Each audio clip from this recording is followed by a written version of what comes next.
Hi, I'm so sorry that I have to do a quick dip in, but I'm really looking forward to this session. So let's see how far I can get before. Yes, I'm gonna exactly let y'all in. So guys, as soon as y'all connect up, you can go ahead and put on your mic and you can put on your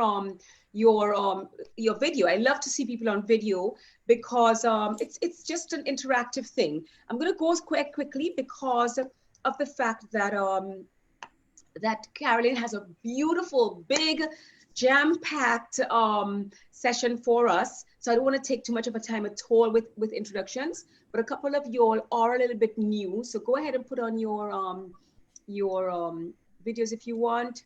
I'll just do one more introduction as I let people in. Every now and then I will want to let people in, Carolyn. So if you just, if I just do that, it's because I just need to let the people know that we are live on Facebook, but I'll try to type it into the chat. Okay. So for those of you who have just come on, we are actually now live on Facebook. I think it should be on live on my Facebook page. If you want to share that with any friends you have, that's just the name of it. The Facebook page is Carla Armour. And also my Facebook, I've just put the link on there. If anybody else wants to join us live, you can ask them to please welcome to come on board. Okay, so who do we have in the house? Happy New Year. Happy New Year, Carla. Happy New Year, everyone. Oh, so great to see you, lady. Good to see you all again. Shelly Ann, we were supposed to meet. I haven't seen you. I'm still here, and I promise you we will. I know what to energy already. So guys, I just want to say we are live on Facebook. One more time, I'll say that. Just so that you know, because I do it. Hi, Patricia. I just don't want anybody to be caught off guard that we are live on Facebook. It's not a problem. Put on your videos and stuff. As soon as we start on screen, it will just be we will mute our mics and we'll just let Carolyn share her slides because she has a jam-packed session for us. Okay. Again, this is At Your Core. It's coming at you live.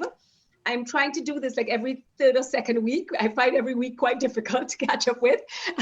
So hopefully this new year will be quite consistent because my mantra for the new year is that I am available, I am creative, I am consistent, and I am grateful. And I wake up every morning and I am just letting that out into the universe and calling on God to just bless me and know that I'm available for it. And I'm praying for that for all of you ladies and your families and your circles of influence and impact, because this is a special time that we're living in. And I'm telling you something, if we don't make ourselves available to really the greatness that can happen right now for us in this world, then we're going to lose out, right? The world is going to lose out. So hi, everybody. Welcome, Sharon. Welcome again, Lola. You can go ahead and put your videos on. I love to see you guys. What we have today is Carolyn James. Carolyn has a wealth of experience in the banking and financial world. She looks very young, but she is a retiree and donating her time to charities and community work and environmental work, as well as facilitating and assisting businesses to be financially ready and resilient, mapping out their roadmaps with them and for them to just make sure that their projections are on target and that they look at various scenarios. So she's going to put together, this is over 40 years of experience, really. You know, she's a Dominican living in Trinidad. You know, Dominicans are forced, right? They get into work right away and they just work. And she is an MBA as well. So she has a lot of stuff to share. And so, yeah, I don't think I need to say much more. It's all in the bio of what we shared for the event. So again, thank you for joining. If you see me anytime moving, it's because I'm letting more people into the room. So Carolyn, go ahead and just say a few words and then you can go ahead and share your screen. Okay. And then while we're doing this, guys, just sorry, Carolyn, one more thing we promised we would ask. If you could please, in the chat, say where you are. If you want to give me your email to ensure that you get this presentation after and any notes, you can do that, as well as you can either privately message me or in the group chat, but also just let me know whether you want to identify more information on your business, more information on your personal, or are you on a community project? Because Carolyn really is going to share what could be a 3-part series. So if today more people want business, she will try to focus veer a little bit more towards that and then prepare some more stuff for maybe in February we get another juicy session from her. Because when I saw her slides, I thought there's no way there's just too much good information to try to jam pack. Okay, so go ahead and put it in the chat what you really, if you want more business, or if you want more personal, or if you just want everything. She's going to hit on everything anyway. Okay, but she can always answer specific questions. If you put them in the chat, then I can field them for her. Okay, so let's go ahead. Sorry, I just wanted to put that in there. All right, so good afternoon or evening to everyone, depending on your geographic location. Thank you, Carla, for that introduction. And it is indeed my pleasure to be here this afternoon to discuss with you on a very important topic on financial wellness, especially as we are going into 2021. So I would just like to start right away because we have a lot to cover. And I'm going to share my files now, my screens right now. So just give me 1 second. I'm going to bring up my screens. All right. So the topic this afternoon we are covering is crafting a roadmap for financial wellness. Now, there are 8 dimensions of wellness. You have. We're not seeing your slides yet, sweetheart. You're not seeing the slides? Not yet. No. You have to share them. Okay, let me just go back just 1 second. And you have permission to share them, maybe. Share. Okay, good. Looks like it's coming now. Okay, we can see it now. So you can actually go to slideshow, and then you can take it from there. Yeah, beautiful. Are you seeing the slides now? Yeah, we have a little green. Can you see a green thing at the bottom? Yes. Yeah, okay, that's better. All right, good. So thumbs up, everybody hearing me, seeing slides, thumbs up. Good. Yes. Right, okay, good. So, all right, so the topic this afternoon is crafting your roadmap for financial wellness. And when we look at financial wellness, we'll first want to look at the 8 dimensions of wellness. You have emotional, you have environmental, you have intellectual, you have physical, you have occupational, you have spiritual.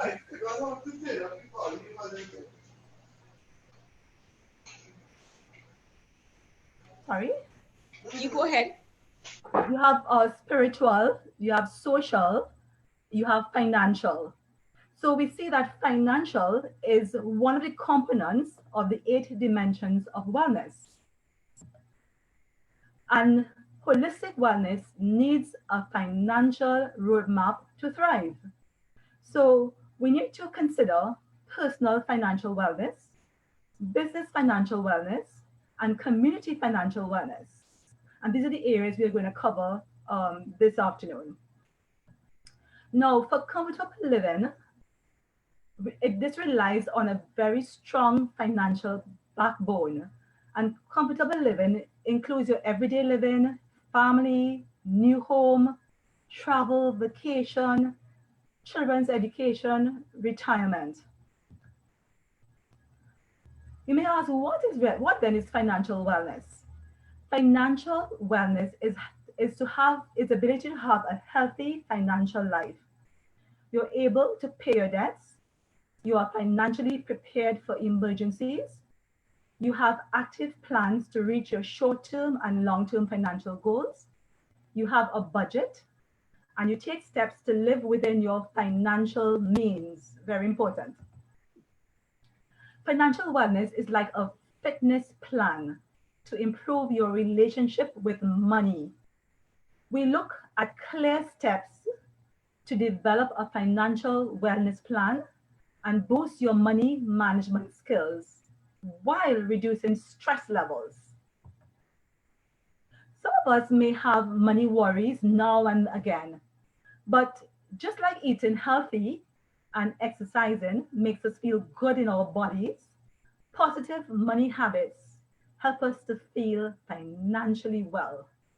Like a fitness plan, financial wellness covers routines and behaviors that make you feel more satisfied with your financial situation. So, guys, put on your gym clothes, stretch out, and let's begin. I hand over to Carla, who will take us through this exercise. Okay, so if you could just put on the next slide for me, Carolyn. Beautiful. Can everybody see that slide? Yeah? Are you on the road to financial wellness? So we just thought it would be a nice chance, which is what I normally do at the start, for us to take a little breath. A lot of us, as Carolyn just said, may be carrying a lot of financial worries. In my field and the work that I do, because I do a lot of body work as well, I talk about us in being walking wounded, carrying a lot of scars, carrying a lot of worry, a lot of thoughts, a lot of preconceptions. And I just want us, as Carolyn is going to go into some nitty-gritty nuts and bolts, and has already asked us to strap on our little gym shoes there, I just wanted us to get us into the body and mind set, ready to really absorb what she has to say. So it would be a nice time, if you can, put your feet on the floor, open your toes, feel the floor underneath your feet. If you need to take off your shoes, it's fine. Already feel your feet grounded onto the floor. Feel that you can send roots. A lot of this past year has been feeling like the rug has been pulled from underneath us. So with this talk today as the first one for the year, I want us to really feel grounded in being secure in our financial well-being with Carolyn. I want us to take a deep breath through the nose. Try to take it slowly. And then pause at the end of that breath. Really feel that breath come right into the body, down to the soles of your feet. And then slowly release your jaw, part your lips, and release that breath slowly. Like you're sighing it out. And just continue to do that nice and slow. I'm going to do about 3 more. And start to claim, I am on a road to financial wellness. I am clearing any roadblocks on my road to financial wellness. I am ready and available to be financially abundant.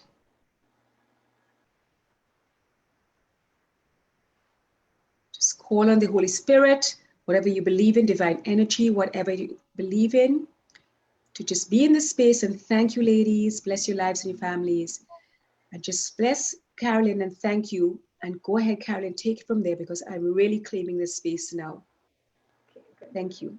So on to you, Carolyn. Thanks, Carla. So as we move on, there are financial wellness indicators that we must pay attention to if we want to be financially healthy.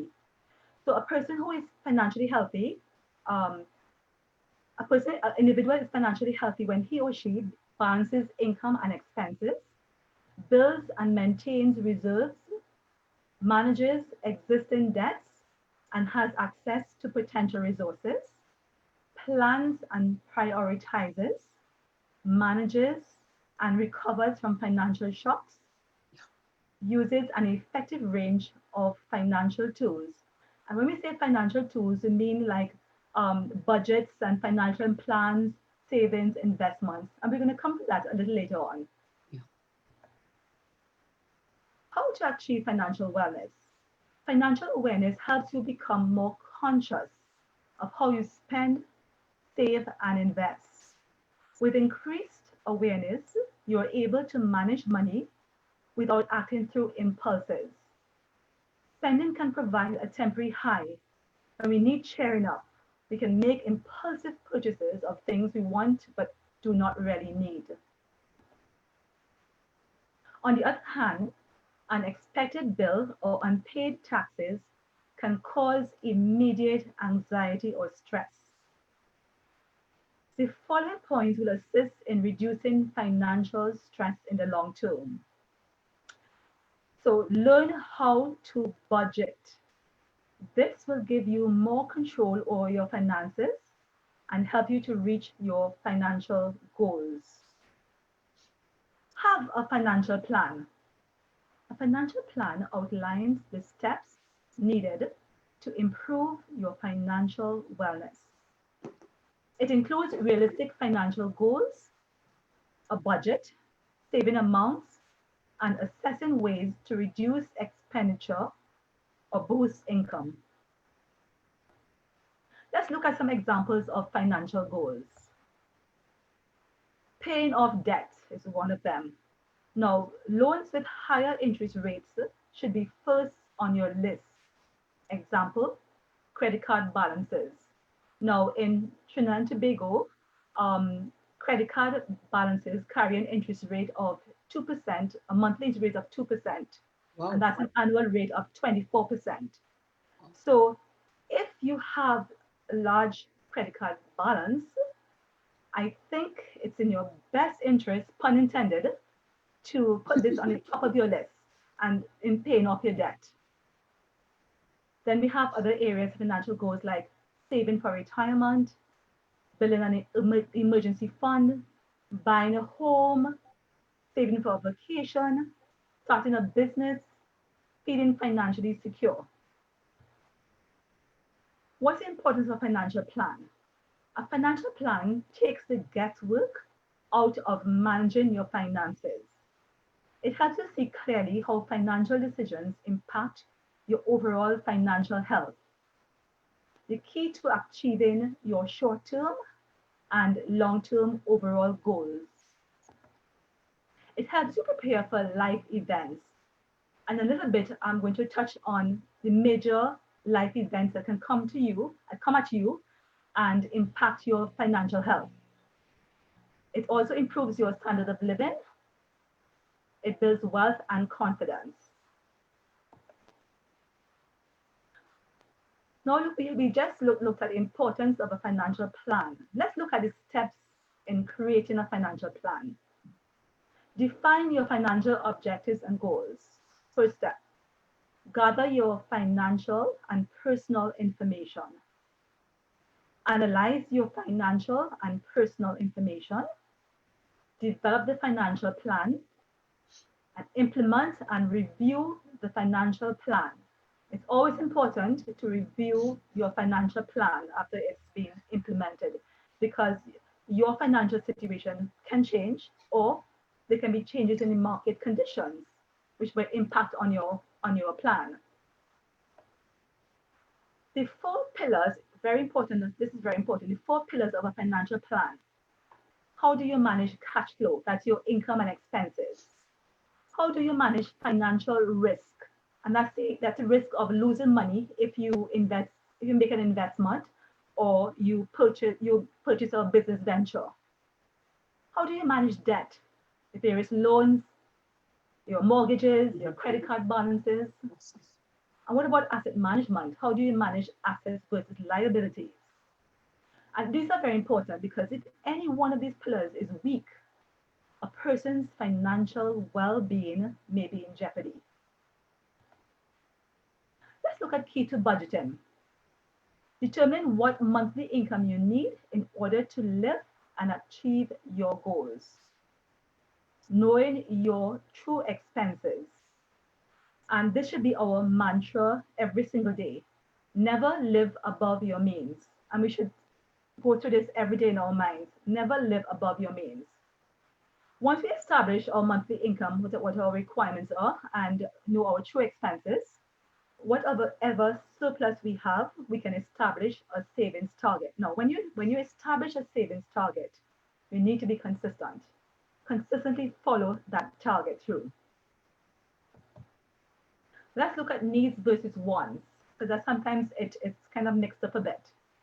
From your list of financial goals, make a list of the things you want versus what you actually need. Is there a mismatch? And if we're honest with ourselves, I think most times there is a mismatch.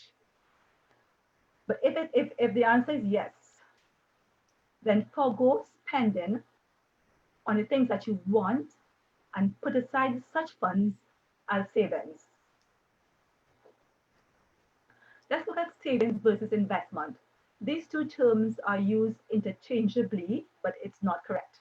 Exactly. Saving is setting aside money you do not spend now for emergencies or a future purchase or for investments. Investing is buying assets such as stocks, bonds, mutual funds, or real estate with the expectation that your investment will make money for you. There are major events that can occur as we look at our financial health. And we're going to look at some of these major events we can encounter through the passages of life, which can impact us on our journey to financial wellness. The question is, are we prepared financially to, how do we plan, to address these major events that come at us and can impact our health, our financial health? How do we build resistance to address these major events? Let's look at some of the major events that can impact our financial health. Losing your home through adversity, like fires, storms, hurricanes, COVID. or COVID pandemic, or dealing with major renovation costs. You suddenly realize that your house is full of termites and you need to do total renovations. That suddenly comes upon you. Education of your children, the threat of a major illness, provision for later years. Many persons will find their pensions inadequate to support them in their retirement. Then you have other areas like the impact of marriage and divorce, family issues, the vicissitudes of life, losing your job, political chaos, fire, hurricane, earthquake, and also financial dependence on family members. Let's look at how we can develop a plan of action that can address these major events that come at us. It's a quadrant of 4 areas: protection, contingencies, investment, and retirement. And we're going to look at each one of them. So protection, how do you protect your physical assets? You have accident, you have theft, flood, fire, hurricane, earthquake. Of course, you have general insurance, and that can assist in terms of protecting your vehicles, your houses, etc. In Trinidad and Tobago, general insurance for cars, for vehicles, is mandatory. And if you're looking at, for example, if you have mortgages, the banks are going to definitely want you to have house insurance. So they're pretty much mandatory aspects when you're looking at protecting your physical assets. I'm not sure in the other jurisdictions if they are mandatory, but I know, for example, in our jurisdiction, they are mandatory. How do you protect your most valuable asset? Life insurance, of course, the only financial instrument that creates an immediate estate. It provides a lump sum to cover immediate cash needs upon death. The lump sum can also be invested to provide an income to take care of those you have left behind. Life insurance, and this is very important, life insurance is more expensive as you get older and more difficult to obtain. We need to purchase it when we are relatively healthy and reasonably young. Let's look at the other area in the quadrant, contingencies. What would happen if you fell ill for an extended period or are diagnosed with a critical illness or become disabled and can no longer work? One of the areas we can look at is critical illness cover, which is very, very important. You need it not because you're going to die, but because you're going to live. Will your bank account survive? How many barbecue tickets would you need to sell? Will your family go bankrupt trying to save your life? We can also look at having an emergency fund. And the fund should be around 3 to 6 months salary. It should be easily accessible, where there are no penalty charges for withdrawal. And you can look at vehicles like a savings account at the bank, or a deposit at a credit union, or money market funds. The main thing, you should have something that's very easily accessible, and that there are no penalty charges, or you wouldn't lose out on the interest, etc. So if you have a fixed deposit, it might not be the wise thing to access a fixed deposit, or to try to sell shares on the stock market, if you need it, if you have an emergency case. But you look at vehicles like as a savings account, a credit union, money market funds, which are easily accessible, no penalty charges. Then look at investment, the other area in the quadrant.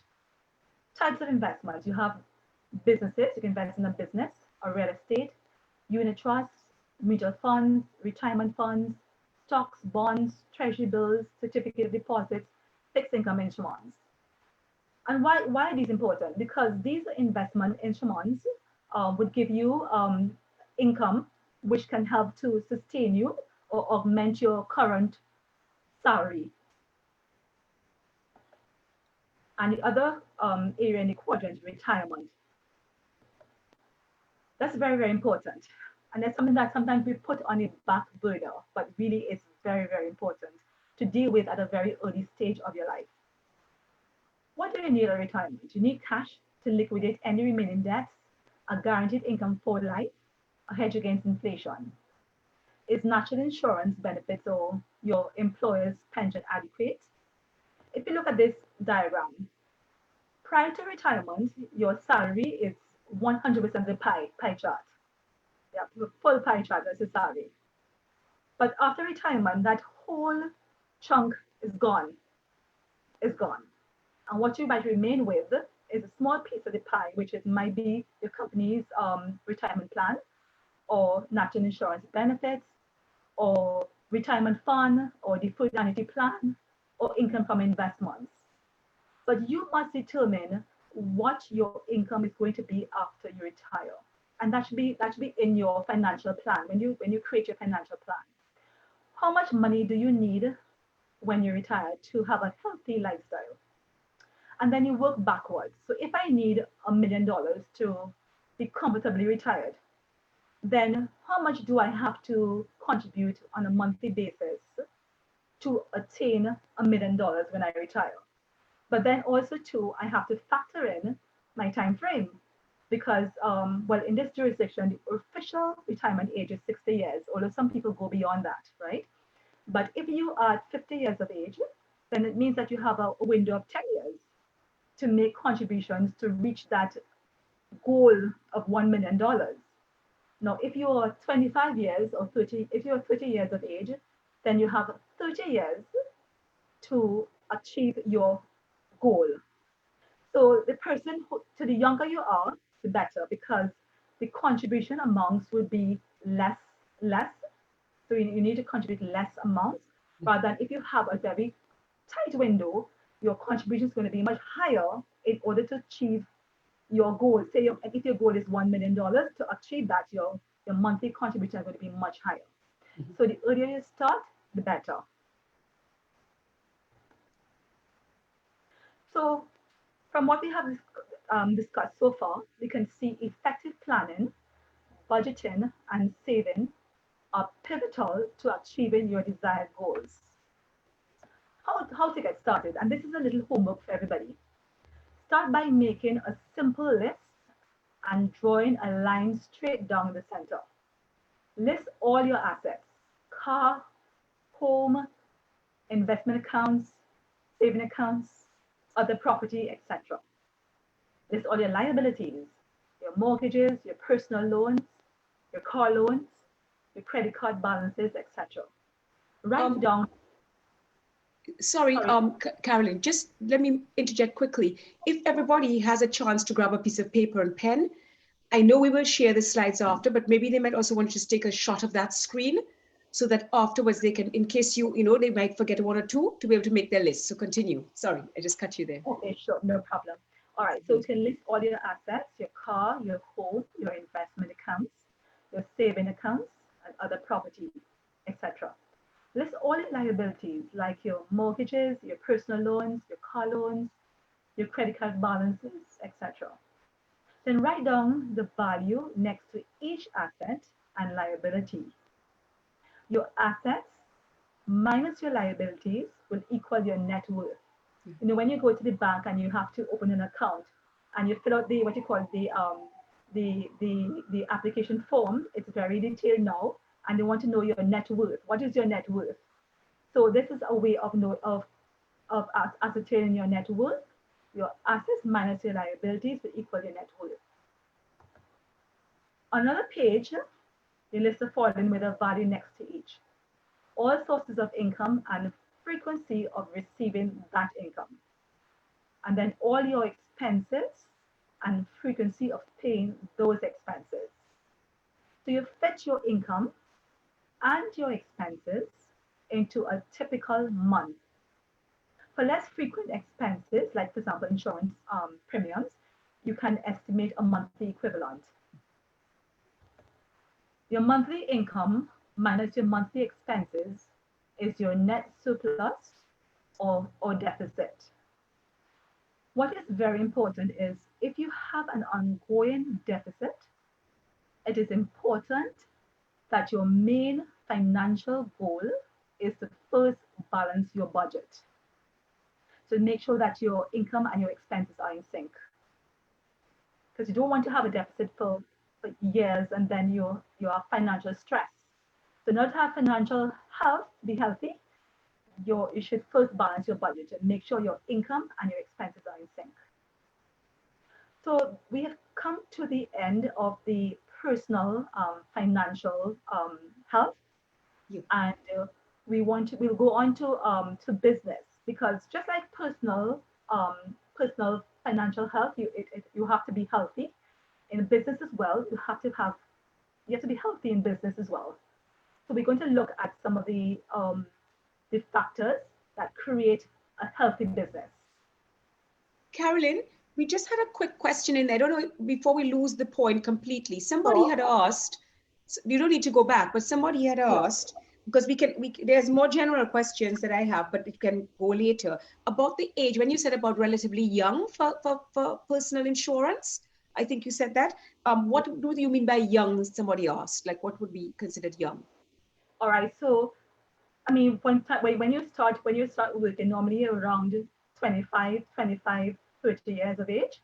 I mean, the younger you are, like 25 or 30 years, is a good time to start your insurance, because at that age, you would not, the premiums would not be very high because you're a younger age, and then the risk for your health would be much less than an older person. So the older you are, the higher the premiums, because you have a higher risk in terms of your life. So I would suggest that as soon as you start working and you start making an income, whether you're 25, 26, 30, start with an insurance, life insurance. Mm-hmm. So your payments are going to be much less than if you are 40, 50 years of age. Mm-hmm. Okay. So go ahead. Okay, good. Thank you. Yes, go ahead. Right. So a business too requires to be healthy in order to thrive, just like the personal.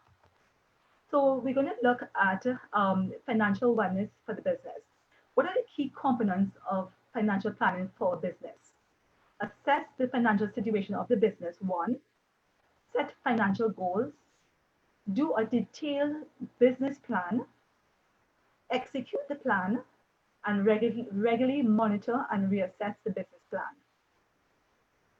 Key factors in assessing a company's basic financial health, and these are very, very important. The financial strength of a business can be measured in 4 key areas: profitability, liquidity, solvency, and operating efficiency. Now, I have an explanation for each one, but I think there might be time constraints, and I know Carla is going to share the presentation with everyone. So I do have a slide on the explanation of each one, and due to time constraints, I'm just going to move forward. But these are the 4 key areas that shows that a business is healthy and can thrive. So it must be profitable, it must have liquidity, solvency, and operating efficiency. I think you can go quickly through go them. ahead. I think because it's key things that would help people in business. I think many people here have business. So profitability is measured by a ratio of net income as a percentage of revenue. How much a company earns relative to its sales. A company with a higher profit margin than its competitor is usually more efficient. So it's measured by a ratio of net income as a percentage of revenue. And you know what a net income? Net income is your gross income less your expenses is your net income. Liquidity measured by, you have a current, what you call a current ratio and a quick ratio. That's your current assets divided by current liabilities. And the quick ratio, the difference between the current and the quick ratio excludes inventory from assets and the current portion of long-term debts. But both of them, your current assets divided by current liabilities would measure your liquidity. Now, a quick ratio lower than 1 is a danger signal that your company is in danger. So it's important. This particular ratio is very important to know whether your company is financially healthy. Solvency measures a company's ability to meet its debt obligations on an ongoing basis. It's calculated by dividing a company's total liabilities by its shareholders' equity. And by shareholders' equity, what we mean is the investment that shareholders have made in a company is called a shareholders' equity. A high debt to equity ratio is often associated with high risk. And that also is a danger signal as well. Operating efficiency. This is calculated by dividing a company's operating income by its net sales. An increasing operating margin over a period of time indicates a company whose profitability is improving. So these 4 areas are key indicators that your company is in good health and is stable. Let's look at the 7 signs that your company is in good financial health. Your revenue is growing. Your expenses are staying flat. Your cash balance demonstrates positive long-term growth. Your debt ratio should be low. Your profitability ratio is on the healthy side. Your activity ratios are in line. And what I mean by activity ratios is how efficiently a company uses its assets to generate revenues. So your activity ratios are in line, and you are working with new clients and repeat customers. Let's look at your business goals. A company to thrive, there must be business goals. So business goals can be either short, medium, or long term. Short term, targets that can be reached within a year. Medium term, typically around 5 years. Long term, usually more than 5 years. I'm going to give an example of short-term business goals. If you have an existing business and your financial goal may be to increase total sales by 40% from 5 million in 2020 to 7 million by the end of 2021. In arriving at the goal, there are following questions that must be answered. So this figure cannot be pulled from a hat and say, okay, well, this is what my goal is going to be for my company. There are certain questions that have to be answered before you arrive at that goal. And these questions are as follows. What is the incremental growth expected to be? How is this incremental growth going to be achieved? Who is the target clientele, and how are you going to reach them? What is your business strategy? Is it intensification? Is it expansion or diversification? What resources would you require to achieve this? When will this incremental growth be realized? Based on past sales and industry environmental factors, are these projections realistic? So once we've answered these questions, then we can support saying, well, my financial goal is to increase my total sales by 40% from 5 million in 2020 to 7 million by the end of 2021, because I have the supporting evidence for that. It wasn't a guess figure I did, right?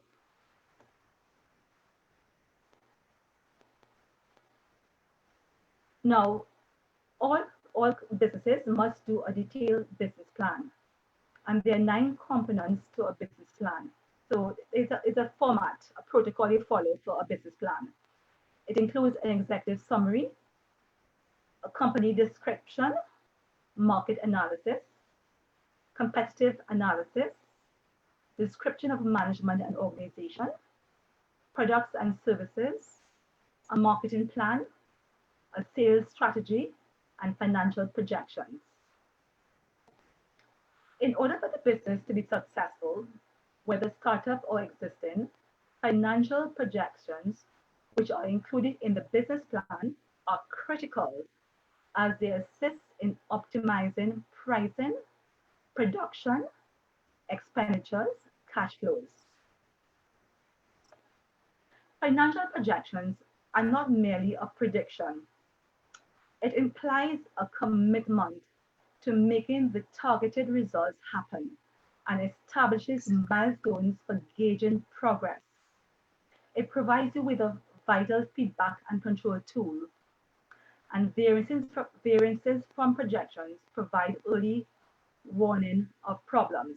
And variances are important. When you have targets, when you have a budget and you have variances, you have to try to analyze your variances. Are they based on your internal controls, or are they based on market conditions, something that's out of your control? And that's important to be able to analyze your variances. Execute the business plan. So you set clear priorities. Develop key performance indicators as KPIs that can be measured and monitored on an ongoing basis. Evaluate what is working and continue these processes and enhance them to boost performance. Keep a rhythm to meetings. Without continuous communication, employees can lose touch with the company's goals and objectives, and this can definitely lead to poor results.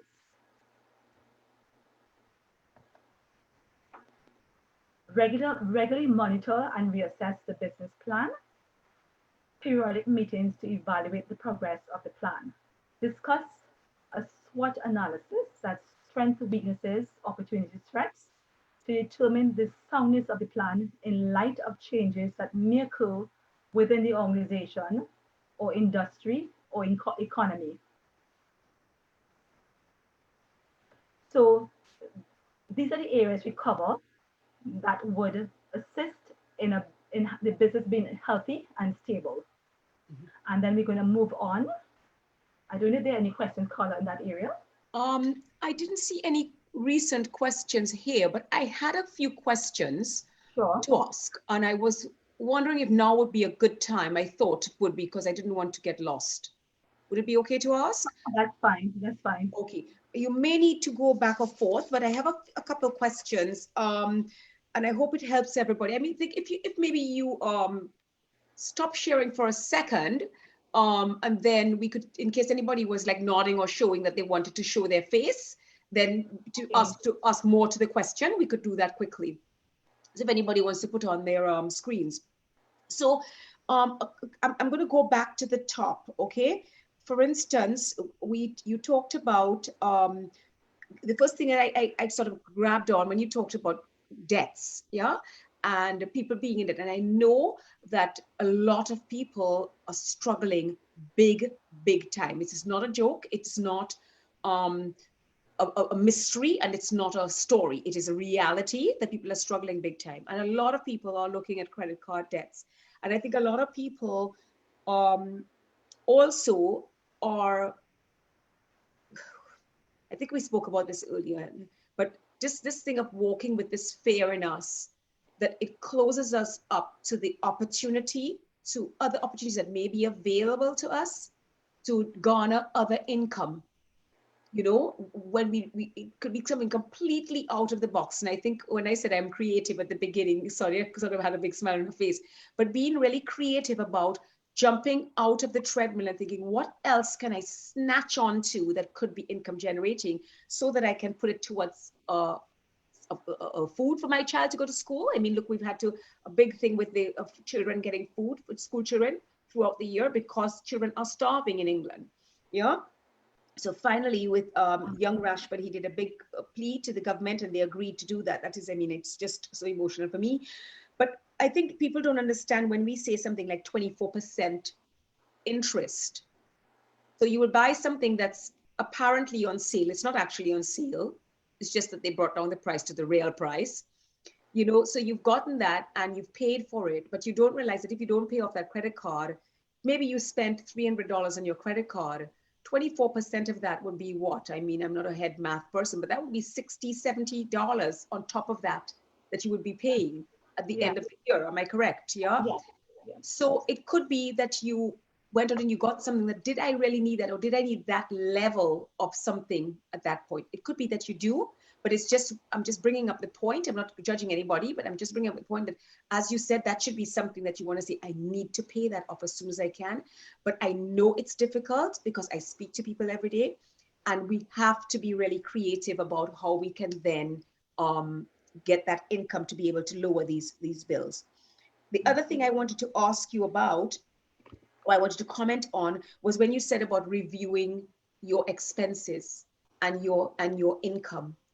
And a lot of people do that, and then maybe November, end of the year, they review it again. And I think it's so important to review. You know, I try to do that every month, where I put down what's expenses and what is income, and sometimes it's not the nicest thing to look at, but at least it gives you a little bit of a wake-up call and say, okay, that's not really kosher.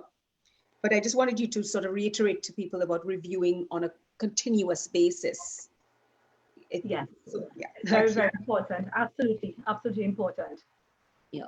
And it's, things can it's add up as well. Yeah. And a lot of people are offering now just a monthly cost, and it's just $7.99, or it's just something. And I find a lot of people, you pay $9.99 a month for something and you never use it. But the thing you pay $30 for, you actually use that. So it's actually benefiting you. But then you have 5 other little subscriptions for $9.99 or $15.99, and you don't realize that all of these are probably $100 a month that you're spending. You know, I was talking to a lady today who was really talking about how just purging all of these things out of her expenses and out of her system, because it just like hit her, bang, you know. So I just wanted to bring that up there when you talked about that as well. And yes, and I wanted to also mention here, yes, I asked you that question already. And then I'm going to ask you, okay, about when you project what money you would need. Yeah, so important to really be realistic. You know, a lot of us get some little details, you know, about doing our hair, or about just little things we could need, or just putting, what would you call that? What did you call it? Something that you don't have to need, but it could come up. You use a term for it. Well, you have needs, like, and you have dental. Sorry? It's like an incidental cost, you know, that you had to shell out some money for.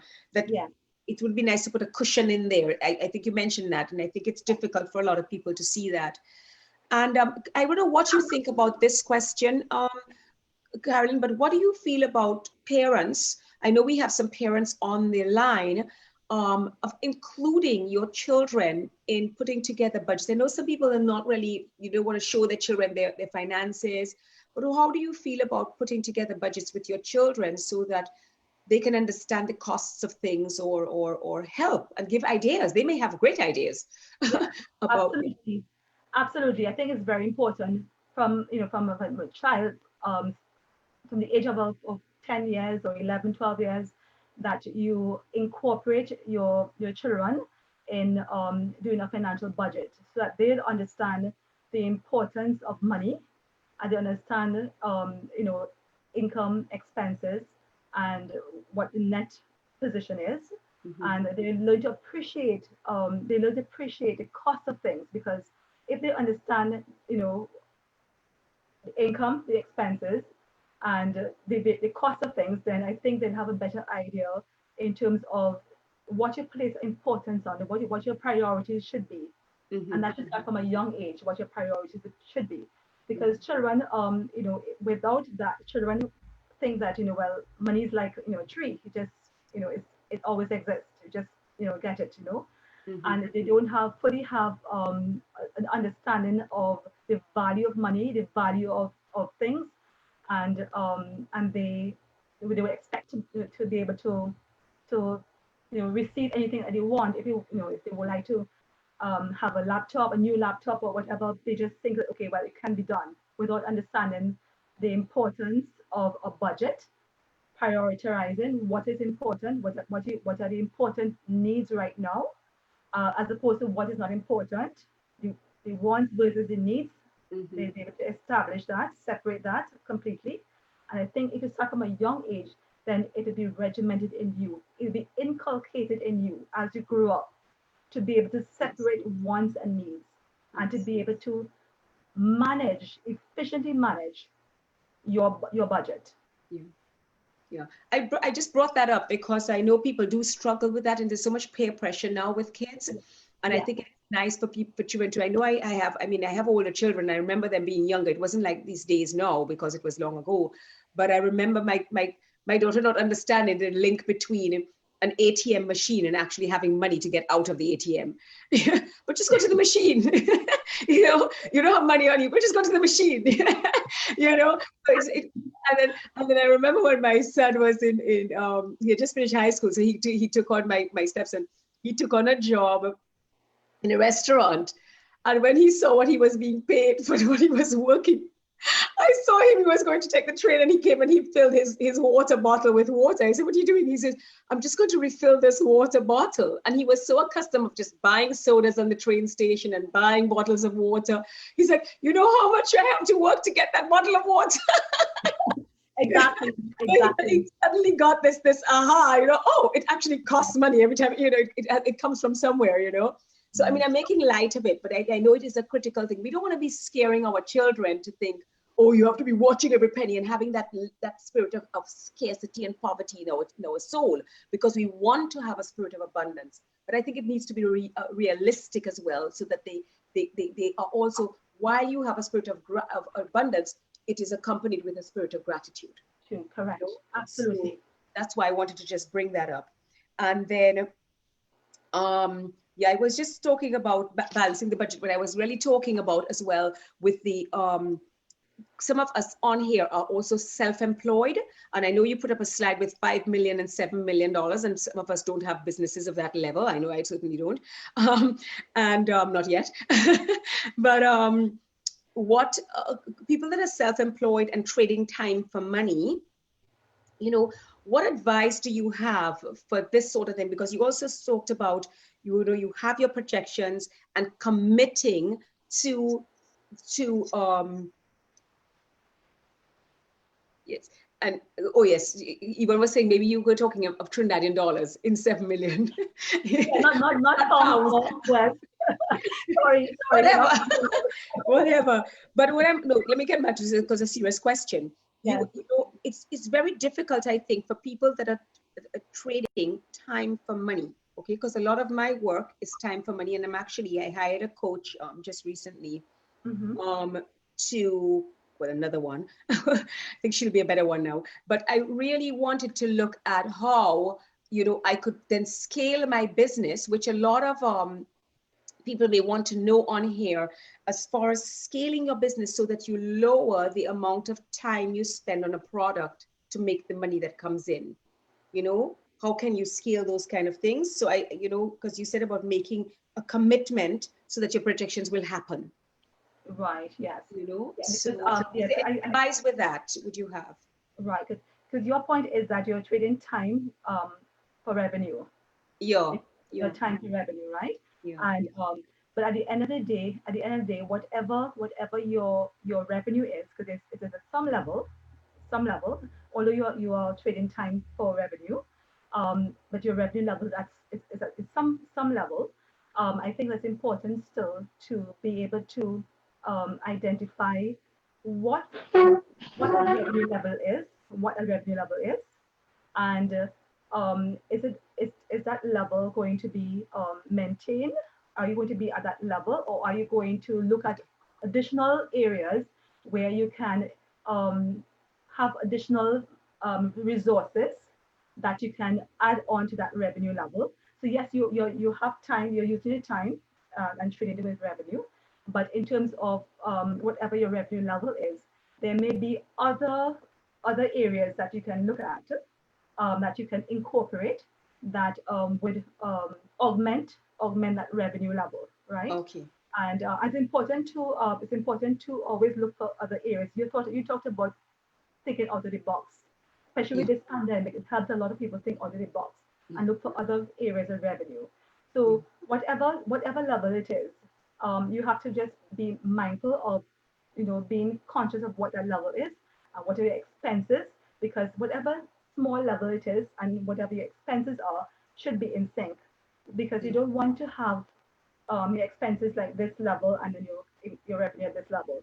So they both should be in sync. So we need, so although yes, you're trading off your time with revenue, but you also need to be conscious about expenses, either decreasing your expenses or boosting your income. And boosting your income could be looking at alternative measures in terms of revenue levels.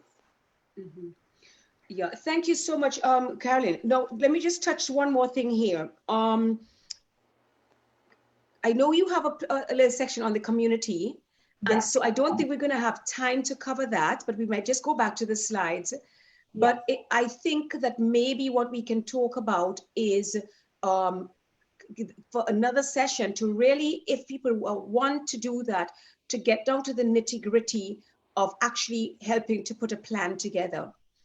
I had actually planned to suggest that I'm going to do it, a challenge, not a challenge so much, but a sort of a retreat where I sent out a reflect and project assignment, a task, a ritual that I like to do every now and then. I said you could do it for the New Year's, but I'm thinking of doing that over like a 4 or 5 day period and sending out every day a little recording that anybody wants. They could get it on a video, and they could join me one of the days live. And then maybe you could join me there, where we could look just not on our own reflection personally, but just as you just said there, it just spoke so much about what I did with that exercise, because I did it for my personal self, but I also did it for my business, and then for my property, because I need to know how everything is going to happen next year and what happened this last year, because last year was just so different, I'm not going to call it bad. I'm just going to call it different. Okay.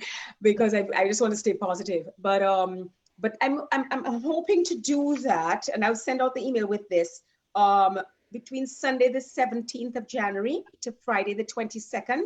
And it's part of my project, my reflect and project ritual that I had sent out for people. I think I had WhatsApped it and emailed it and stuff, but I think it would be really interesting to do the process with a little bit of mindset, releasing the fears physically, mind to body, and mentally getting in with some worksheets to really get through these things. And we could meet later, Carolyn, to do that. Yeah. So if anybody would be interested in doing that, they could raise their hand or put it in the chat. Definitely they'd be in, and I'll send it around, because I think what you shared there is deep. And I am definitely going to look at those slides and look at against my business plan, what I have done, and see with my coach this week. I'm meeting on Thursday again to really make sure that we're thrashing through everything that you've suggested in that.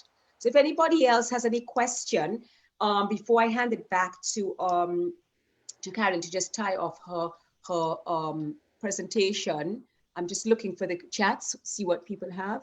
Definitely count me in. Somebody said to follow up sessions with Carolyn. All right.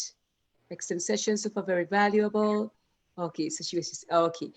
So Carolyn, I think I don't want to hold everybody. It's the first Tuesday of the year. People have a lot to do. I don't want to get them too far past the hour. So maybe you have a couple more slides you just want to run through quickly, or you want to tie it up with a slide or two, and then we can open the videos and see. Okay, sure.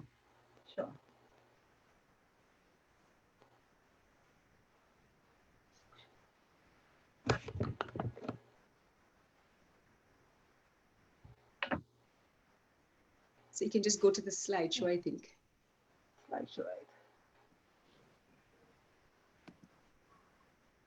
Okay, the other section we're going to look at was the community.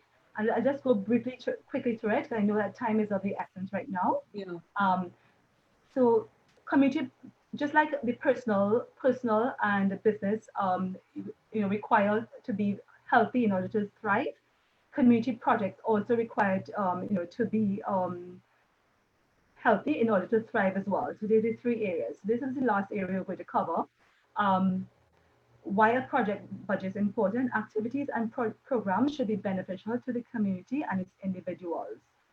A guide to project budgeting. Obtain as much factual data before settling on a budget projection. Finalize your project objectives and what you intend to accomplish. Identify required resources. Ascertain costing. Craft a business plan including projections. Submit a request for proposal to suppliers in order to have an accurate idea of costing. Do a budget worksheet of estimated income and expenses and net cash flow. Send out requests for funding to financiers. Do monthly income statements to have a tight grip on cash flow positions. Some points to consider, and then we're going to wrap up just now. What are the activities or programs that you will do the most to advance your cause and mission? What about the stakeholder consultations? How many staff positions it will take to run these activities and the level of compensation? What are the other requirements like space, stationery, supplies, equipment, phone, utilities, insurance, transportation that you're going to require? And what are the regulatory approvals that you're going to need? Project budgets are important because it keeps control over finances. Funders see exactly how their money is being used, and it allows for ascertaining funding and required resources, because you may need additional funding. And of course, the finance would like to know how their money is being spent. So you need to have a control over the finances and proper financial statements to show your finances. Okay, guys, so we've come to the end. Holistic financial wellness needs a roadmap. Personal goals, business and community projects without a plan usually struggle to thrive. So the question is that we have to ask ourselves, and we have to answer that question: are you on the road to financial wellness? And I think each one of us, once we have a good financial plan in place, we can say to ourselves, yes, we are on the road to financial wellness for 2021. So Carla, this is my end of my session, and I hand over to you.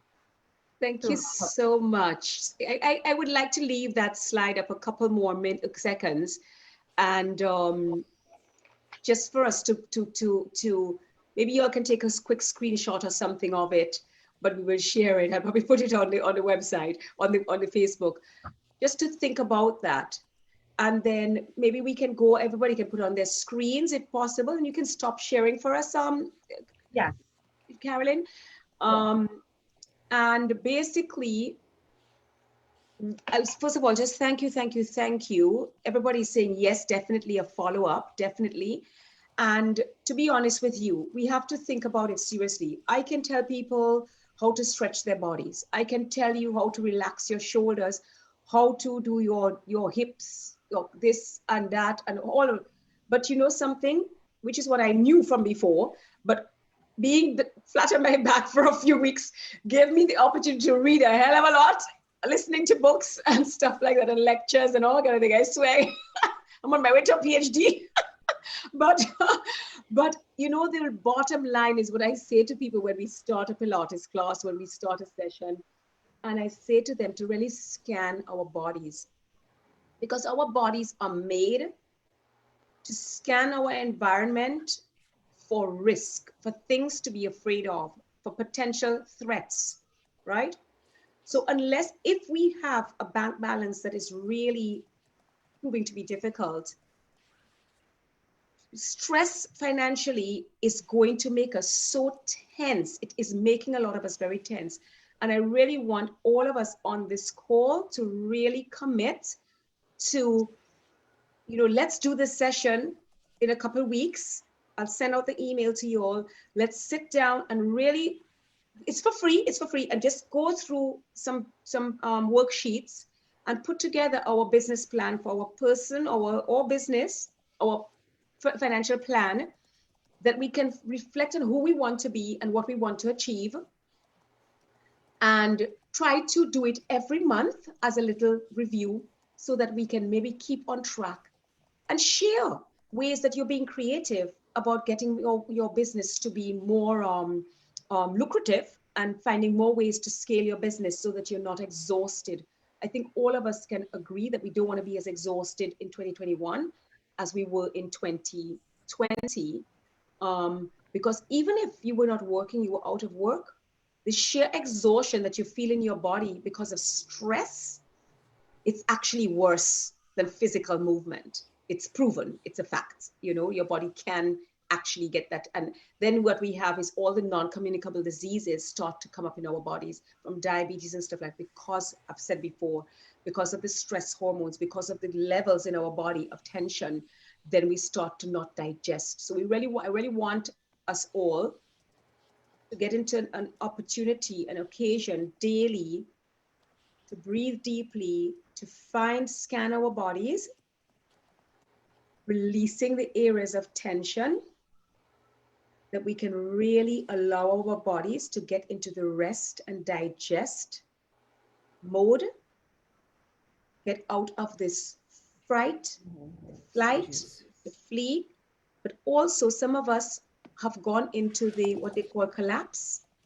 and disassociation. So you literally just in your bubble, in a daze. This is part of the fright mode. Okay, so I am here available, guys. You'll have my WhatsApp, you'll have my email, you'll have my Facebook, you'll have my Instagram. You cannot not find me. There may be a couple other Carolyn in the world, but none look like me.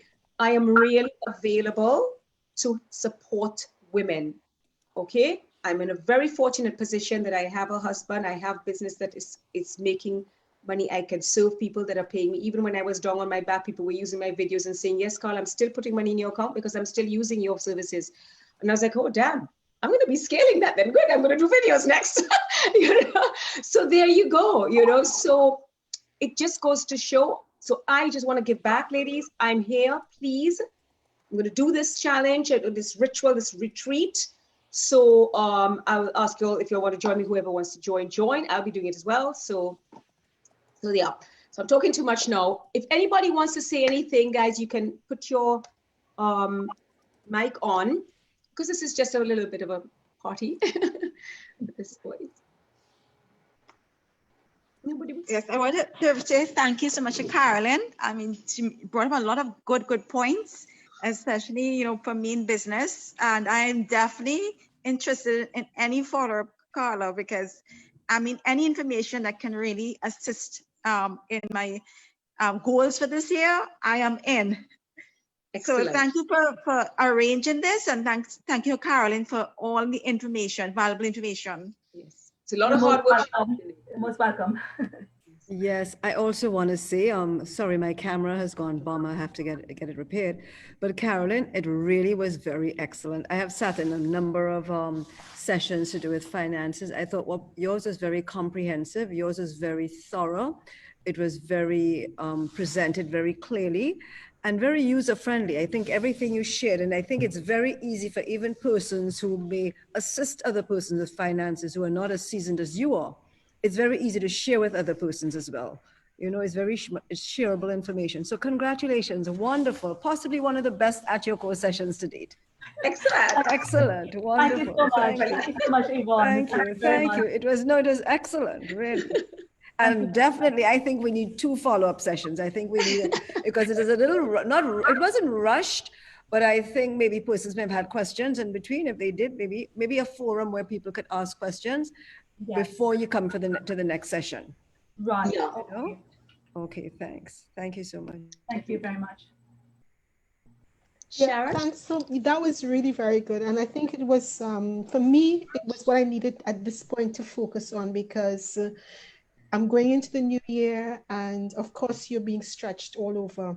So it was a good time for me to focus. But what I would like to know also, if you like have a template for the personal financial management, because I need to start slotting things in. So I know I don't have like a lot of debt in terms of owing, but I do know I'm spending a lot. So I need to put that in perspective and see exactly, so that not for this year, but next year, I know how things are growing. You know, so that would be perfect. Thank you so much. And thank you for making me think about it, Carla, because it's something you need to think about and to deal with, but it's something that is just so heavy that you prefer not to. Well said, Sharon. Well, if I can just add to that, Carolyn, another thing, I mean, Sharon has hit the nail on the head.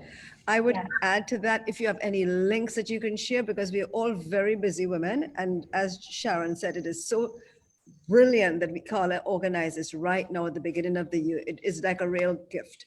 But if you have any templates and links that you can share so that we don't have to recreate, there's lots of things developed already, that would be appreciated. Thanks so much. Certainly, I would get it together. Certainly. Anybody else? Yeah. Thank you very much, Carolyn, for inviting me. And I think we could talk a little bit more about it because you can also share it with our club. Okay. Yeah. Yeah. Thank you. Carla, Patricia Adams is the president of the Sophomores International Club for Spain. Ah, okay. So did you put your email address for us, Patricia? Yes, I did. Okay. So I will. But we'll share it with other. We could also send it probably to our Soroptimist secretary and so on. Yes, certainly we do. Okay. And Sharon, if you could put your email address as well too, so we could. And we have Yvonne's email address. Yeah. And guys, the other thing Thank you, Carla. Hi, thank you. But before anybody goes, the other thing I wanted to mention to you all, I should probably give you all the link, but I'll send it to you all. But I have a group that I had from before. It was called Stick to Itiveness, but I actually changed the name to Living at Your Core, where I am putting it's a Facebook group where I would like to put things like this and do the challenge out of. Because the other group I have is more about Pilates and stuff. And this one I thought more for talks like that we would have this space in our private group that we could share things and help support each other. So I had mentioned that the last time that I would do that, and I actually have done it. So it's called Living at Your Core. So if you search that group on Facebook, it's called Living at Your Core.